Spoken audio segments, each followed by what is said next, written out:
नमस्कार दोस्तों।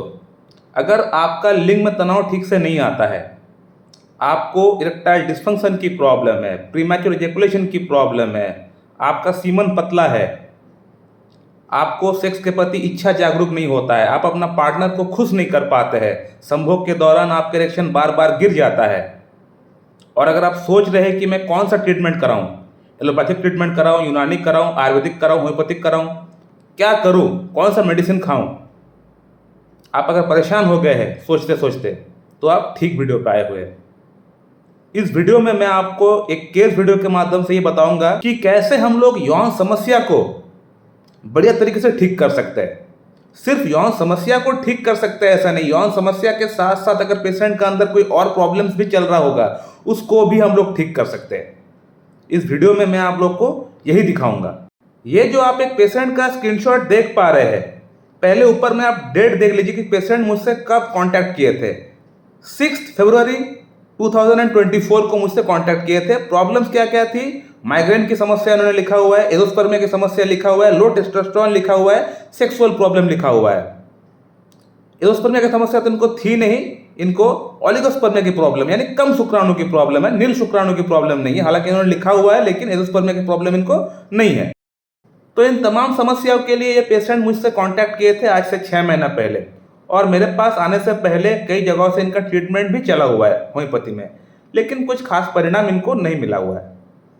अब पेशेंट का थॉरोली केस टेकिंग करके पेशेंट को मैं स्टैबिलिसेग्रिया प्रिस्क्राइब किया था 0/1, 2, 3, 4 पहले 2 महीने के लिए, लेकिन कुछ खास परिणाम, sorry not in impotency, Staphysagria 10 mg 50 mg prescribe किया था, लेकिन कुछ खास परिणाम इनको नहीं मिला हुआ है।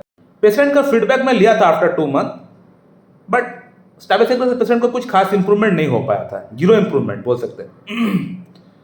तो बहुत लोग मुझे बोलते हैं डॉक्टर साहब आप अपना सक्सेस केस ही हमेशा डालते रहते यूट्यूब में, कभी अपने फेलियर के बारे में भी बात किया करें।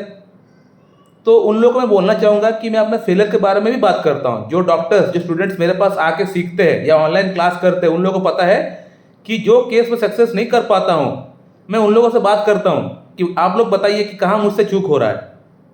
तो ऐसा कोई बात नहीं है। हालांकि यूट्यूब में थोड़ा सा फेलियर केस जो है कम डालता हूँ, लेकिन बहुत सारे केस में डाला हुआ हूँ जहाँ मैं सक्सेस नहीं हो पाया, डाला हूँ। और हमेशा अपना फेलियर से मैं सीख लेता हूँ।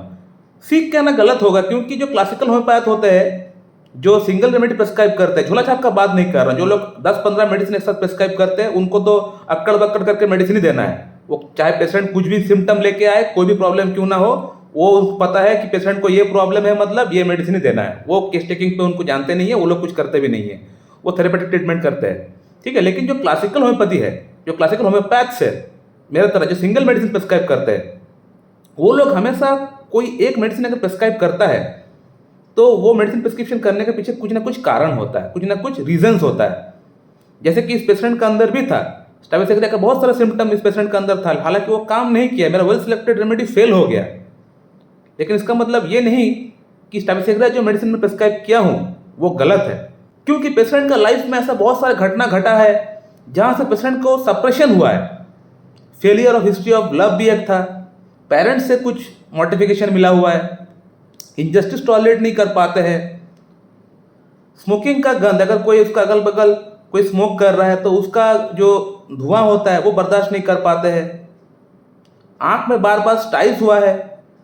तो ये सब चीज़ें पेशेंट के अंदर था, सप्रेशन बहुत ज़्यादा था, बचपन से लेकर अभी तक पेशेंट को बहुत कुछ सहना पड़ा हुआ है, पेरेंट्स से उतना सपोर्ट नहीं मिला हुआ है, फेलियर्स मिला है, इनजस्टिस, अपमान हुआ है, तो मॉडिफिकेशन पेशेंट के अंदर था। हालांकि Staphysagria is my well selected remedy, जो क्लासिकल होम्योपैथ है। अगर 100 डॉक्टर्स को अगर ये केस दिया जाए तो 100 में से कम 95 जो डॉक्टर्स रहेंगे वो स्टैबिलिसेग्रिया ही पेशेंट को प्रिस्क्राइब करेंगे, लेकिन स्टैबिलिसेग्रिया ने काम नहीं किया। तो जब काम नहीं करता, जब वेल सिलेक्टेड रेमेडी काम नहीं करता है, तब फिर आपको अलग तरीके से, अलग एंगल से सोचना पड़ता है कि अब पेशेंट के लिए हम लोग क्या कर सकते हैं। तो मैं पेशेंट का केस को फिर से रिटेक किया कि ऐसा क्यों हुआ, कि इम्प्रूवमेंट क्यों नहीं हुआ। स्टैबिलिसेग्रिया से जहाँ मैं सोच रहा था कि पेशेंट को इम्प्रूवमेंट होगा ही होगा, लेकिन वहाँ पे इम्प्रूवमेंट नहीं हुआ। तब फिर से मैं केस को रिटेक किया। रिटेक करने के बाद मैंने देखा कि मेरा पॉइंट ऑफ व्यू स्टैबिलिसेग्रिया के लिए बिल्कुल ठीक है, उसमें कोई दिक्कत नहीं है, लेकिन जब स्टैबिलिसेग्रिया ने काम नहीं किया, वेल सिलेक्टेड रेमेडी जब फेल हो गया, तब मुझे थोड़ा सा हट के सोचना पड़ेगा। तब मैंने पेशेंट को नाट्रियम म्यूरेटिकम प्रिस्क्राइब किया। नाट्रियम म्यूरेटिकम प्रिस्क्राइब करने के पीछे भी कुछ कारण था, बिना कारण का हम लोग कोई मेडिसिन प्रिस्क्राइब करते नहीं है। तो नाट्रियम म्यूर पेशेंट का प्रिस्क्रिप्शन में लिख के भी रखा था। जब मैं फर्स्ट टाइम जब पेशेंट का केस टेकिंग किया था, पेशेंट को प्रिस्क्राइब तो किया था स्टैबिलिसेग्रिया, लेकिन उसका नीचे लिख कर रखा था नाट्रियम म्यूर कि अगर इनकेस स्टैबिलिसेग्रिया अगर फेल हुआ तब बारी आएगी नाट्रियम म्यूर का, क्योंकि नाट्रियम म्यूरेटिकम का भी पेशेंट के अंदर बहुत सारा सिम्टम्स मैच कर रहा था। तो नाट्रियम म्यूरेटिकम का क्या क्या सिम्टम था पेशेंट का अंदर? पेशेंट को हेडेक की शिकायत है, माइग्रेन उन्होंने लिखा हुआ है, आपने देखा है, और धूप में पड़ता है, धूप में जाने से प्रॉब्लम बढ़ जाता है, और नहाने से आराम होता है। तो ये नाट्रियम म्यूर का सबसे बड़ा मोडालिटी है कि नहाने से आराम होता है, और 11 AM को 10 to 11 AM प्रॉब्लम बढ़ जाता है, धूप में जाने से प्रॉब्लम बढ़ता है। तो ये सबसे बड़ा पिकुलियर मोडालिटी है नाट्रियम म्यूर का। इसके अलावा पेशेंट का अंदर गुस्सा की अगर बात करें तो गुस्सा पेशेंट को बहुत ज़्यादा आता है, और साथ ही साथ एक डिसअपॉइंटमेंट लव का भी एक हिस्ट्री रहा है। और नाट्रियम म्यूर जो है ये डिसअपॉइंटमेंट लव की भी एक अच्छी मेडिसिन है, और वो ऐसा लव जो कि आज तक वो भूल नहीं पाए, उनको अभी तक उनको अपना पास्ट का याद आता है। यानी जो भी इनका एक्स था, एक्स गर्लफ्रेंड जो था उनको अभी भी इनका याद आता है। तो ये नाट्रियम म्यूर का एक बहुत अच्छा सिम्टम है कि इस पर्टिकुलर कंडीशन का अंदर भी, डिसअपॉइंटमेंट लव के अंदर भी ये मेडिसिन काम करता है। तो और एक सिम्टम मैच किया नाट्रियम म्यूर का। सॉल्ट खाने की, रॉ सॉल्ट खाने की इनको इच्छा बहुत ज़्यादा होता है, इनफैक्ट खाते भी है। और जो शारीरिक गठन था पेशेंट का वो भी लीन थी, इमासिएटेड हड्डी दिख रहा था, बॉडी में जान नहीं थी, लिस्टलेस, मेलनकोली फेस, सॉरोनेस था फेस में। तो इस तरह का जो फिजिकल जो स्ट्रक्चर है, जो अपीयरेंस है, वो भी पेशेंट का दिख रहा था नाट्रियम म्यूर का। और साथ में पेशेंट जो है बाहर में टॉयलेट नहीं कर पाते अगर उनका अगल बगल कोई अगर मौजूद हो तो। अगर वो कहीं पब्लिक प्लेस में जाते हैं, अगर अगल बगल कोई टॉयलेट करता है तो वो अपना टॉयलेट पास आउट नहीं कर सकते। He can not pass out his urine when someone is present beside और अराउंड हिम। तो ये और एक सिम्टम है नाट्रियम म्यूर का।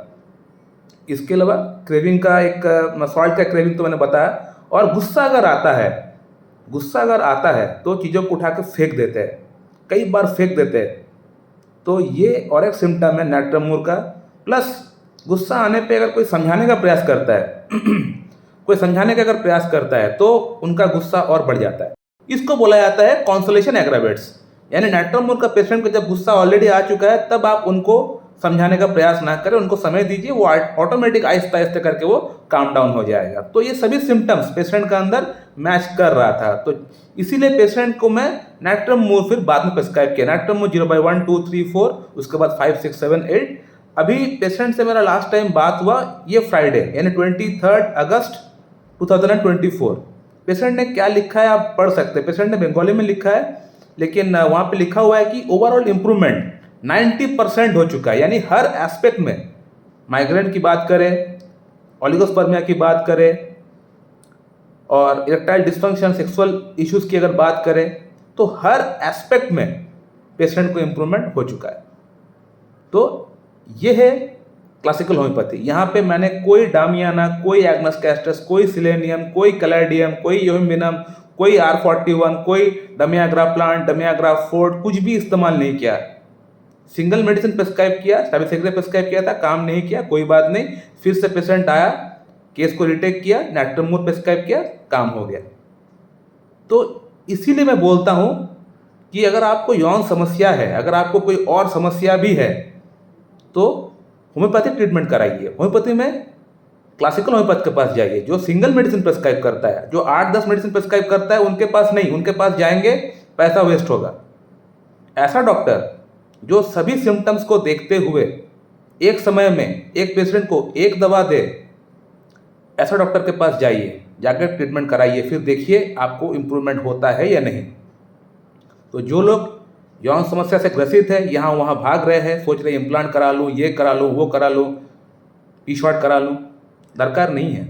लाइफ खराब मत करिए, पहले ट्रीटमेंट कराइए। ट्रीटमेंट से अगर फ़ायदा नहीं हुआ तब फिर जाइए, जो सर्जरी वगैरह जो करना पड़ता है वो सब फिर लास्ट का वो स्टेज है। लेकिन पहले आप अपना ट्रीटमेंट कराइए। ट्रीटमेंट में एलोपैथी में इसका कोई ट्रीटमेंट नहीं है, आयुर्वेदिक में, यूनानी में इसका कोई खास ट्रीटमेंट नहीं है। जब तक मेडिसिन खाएंगे तब तक फायदा होगा। लेकिन होम्योपैथी में इसका परमानेंट ट्रीटमेंट है।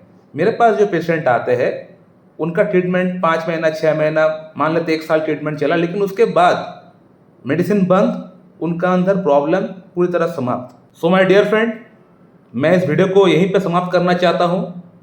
So thank you very much and have a good day.